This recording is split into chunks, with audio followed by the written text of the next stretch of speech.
그 다음에 이제 이 5가지 조건 중에 넷째, 이게 한이죠. 이건 한미동맹인데요. 이 자주국방과 한미동맹은 서로 배척 관계가 아니에요. 자주국방은 한미동맹이라는 문맥 위에서 꽃을 피웁니다. 세상에 독불장군은 없어요.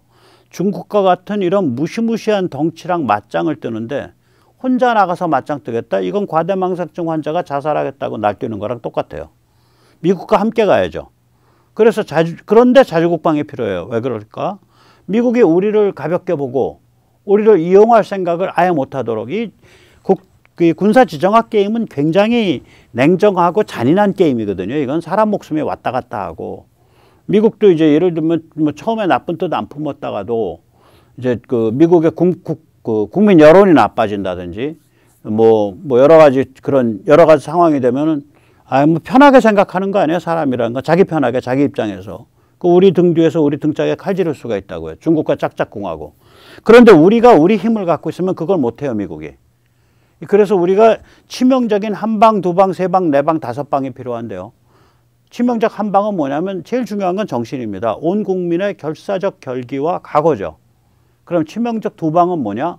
위성, 고고도 정찰, 고출력 레이더, 링크K 등 감시 정찰 정보 및 네트워킹 플랫폼이죠. 그리고 이제 동시에 한중이 충돌할 때 사용할 수 있는 이제 그 탄도미사일, 뭐 극초음속 미사일, 뭐 이런 것들이죠. 그러니까 그 전략적 타격 무기.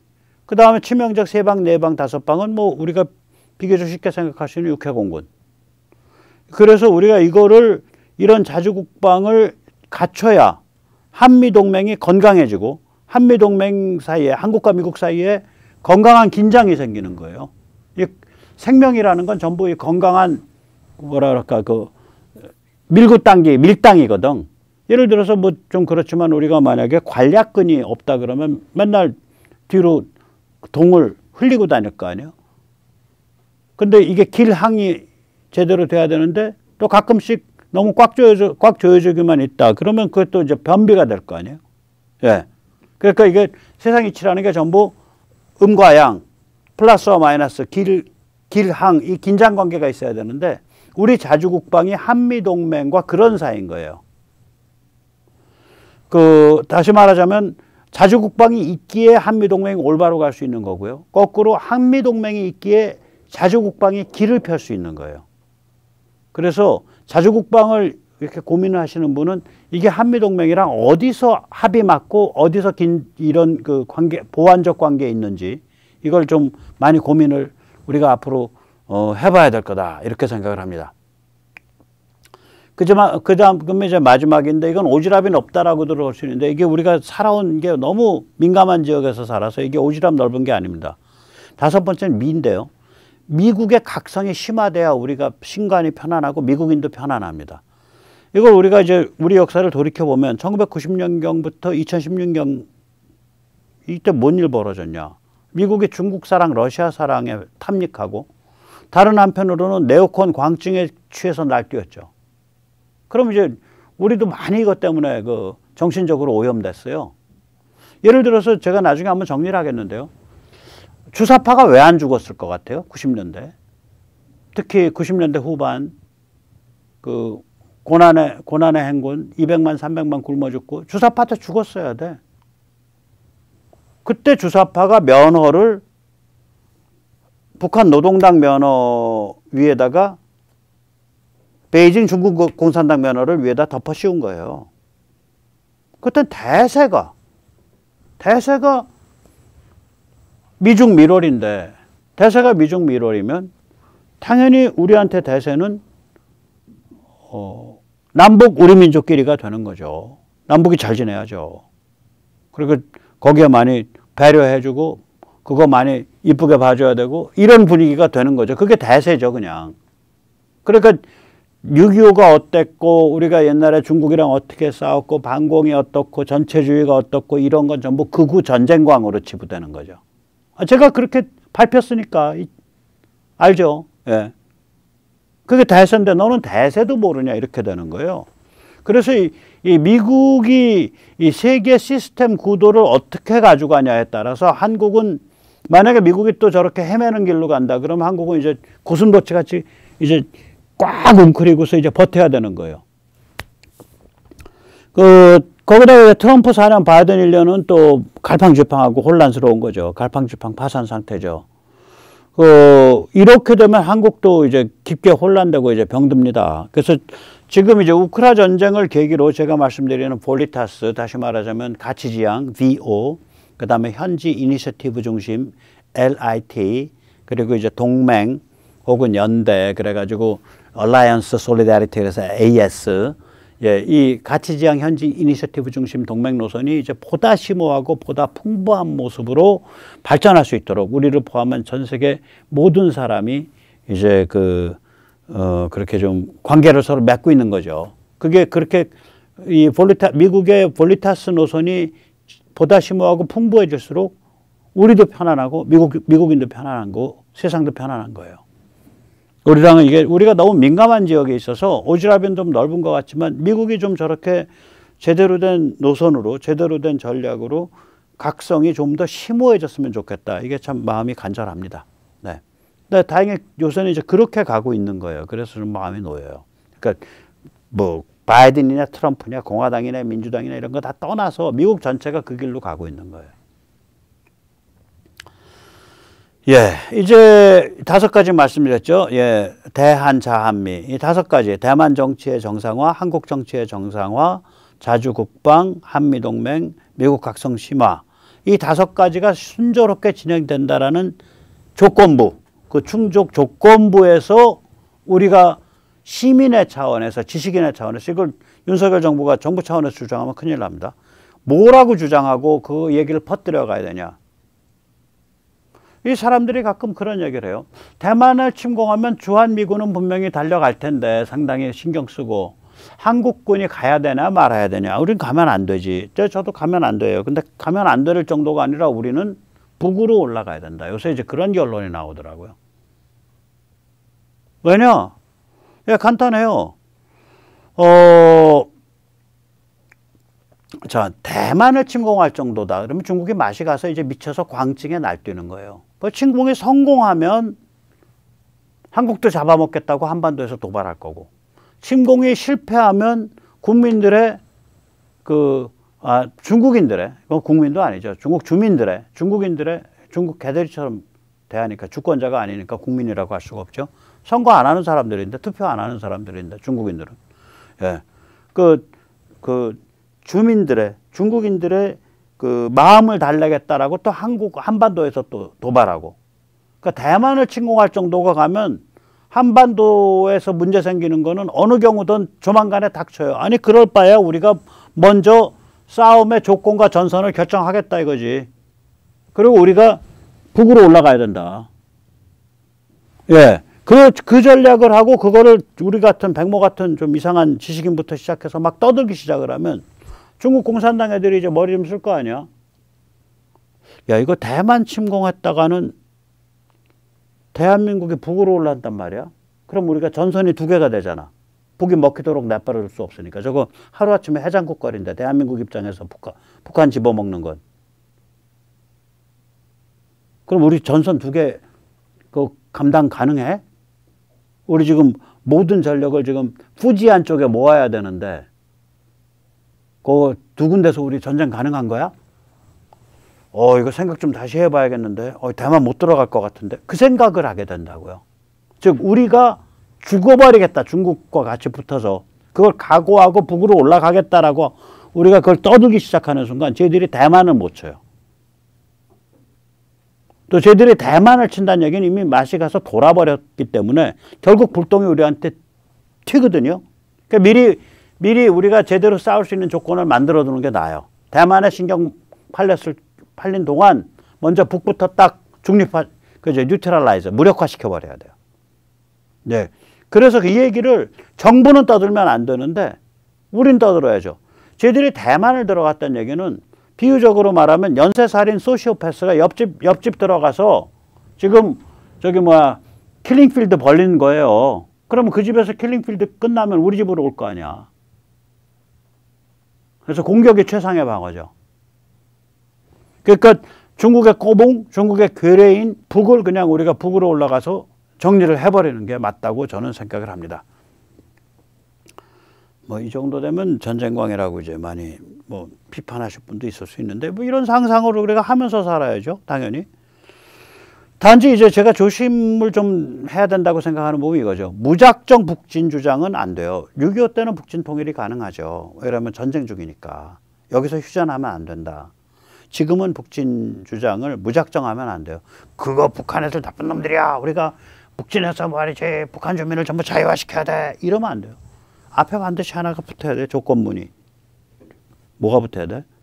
중국이 대만을 침공한다면, 즉 동북아가 판이 깨진 거야. 동북아가 너희에 의해서 판이 깨지면, 동북아 질서의 기본판이 깨지면 오케이, 우리는 우리를 지키기 위해서 방어전을 한다. 즉 북진은 공격이 아니라 방어의 연장입니다. Extension of Defense입니다. 그래서 북진이 조건부이며 수성 방어의 문맥에서 돼야 된다. 이게 굉장히 중요합니다. 왜 그러냐? 이걸 아까 제가 처음에 오늘 말씀드릴 때 스테이터스 코어 안트가 얼마나 중요한 개념인지 말씀드렸죠. 이 수성 방어가 이 전복 공격보다 당당하고 유리한 게임이에요. 이미 돼 있으니까. 우크라가 수성 방어를 하고 있는 거거든. 명분도 돼 있고. 거기다가 시간이 우리 편이잖아요. 시간이 흐를수록 북은 약화되고 시간이 흐를수록 중국은 침체 혼란입니다. 지금 중국 보십시오. 그 백지 가지고 좀 사람들 나왔다고 바로 그냥 사타구니에 중국 공산당 꼬리 말아놓고 앞으로는 무슨 뭐 휴대폰으로 뭐 그 PCR 검사했는지 안 했는지 체크하는 거 그런 것도 안 하고요. 뭐 아프셔도 집에서 계속 있으셔도 되고요. 뭐 이렇게 한다고 일단 얘기는 돌잖아요. 그렇게 완전히 옮겨갔는지 안 옮겨갔는지 모르겠지만 뭐 이런 놈들이 어딨어 이거. 그 이제 경멸의 대상이 되는 거고요. 사람들이 반항과 저항이 일반화되는 거예요. 그 침체 혼란이죠. 당연히. 지금 경제도 저렇게 몰려 있는데. 그러니까 시간이 우리 편이에요. 자, 시간이 우리 편인데 수성 방어할 수 있어. 우크라이나에서 봤잖아. 얼마나 유리한 게임이야. 그러니까 이 게임을 절대 깨면 안 돼요. 그게 뭐냐. 북진조차도 수성 방어의 일환으로 우리가 만들어야 되는 거예요. 즉 다시 말하자면 북진 역시 전복 공격이 아니라 수성 방어 스테이터스 코어 안트의 연장인 거예요. 너희가 대만을 침공한다면 이라는 조건문이 붙음으로써. 그러면 그럼 중국이 대만을 침공하는 일이 없으면 앞으로 우리는 영구분단이야? 북한 자유화는 안 되겠네. 네, 그것까지도 생각해야 돼요. 그런데 세상 일이라는 게 묘합니다. 반드시 어떤 계기가 와요. 반드시 어떤 찬스가 와요. 이렇게 서두르지 않고 우리 힘을 기르면서 이 결사의 각오를 계속 다져가면 어떤 찬스가 옵니다.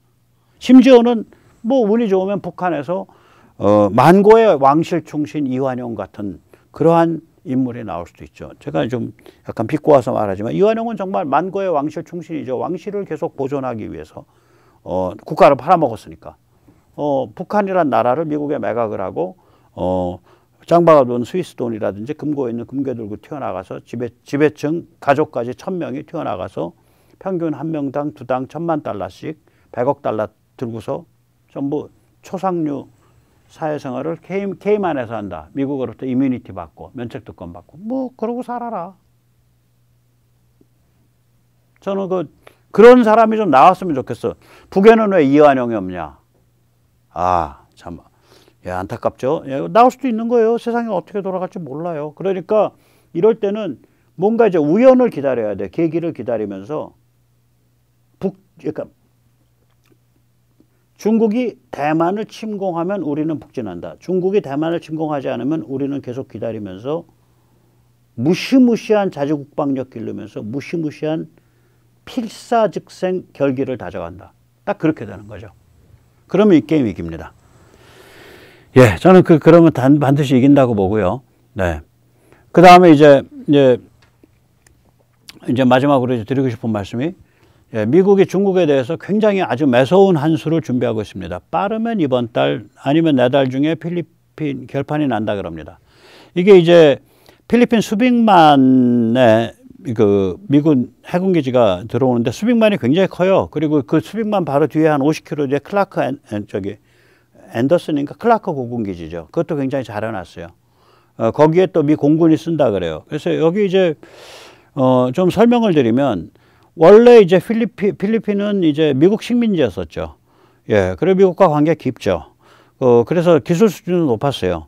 예를 들어서 지금 그 역사박물관 자리, 역사박물관 건물, 그 옆에 미국 대사관 건물. 제가 어렸을 때는요, 서울 시내에서 제일 세련되고 멋있는 건물이 역사박물관 건물과 미국 대사관 건물이었습니다. 비슷하게 생겼죠. 가면 우리가 광화문을 바라보고 오른쪽에 있는 두 개의 건물. 이제 비슷하게 생겼는데 그거 누가 지어준 거냐? 필리핀 엔지니어들이 와서 지어줬습니다. 6.25 후에. 그 정도로 필리핀이 당시에는 우리보다 훨씬 더 선진적 기술을 갖고 있었어요. 50년대 중반 이때는. 우리는 아무것도 없고 필리핀은 다 있고 미국에서부터 직접 배운 거를.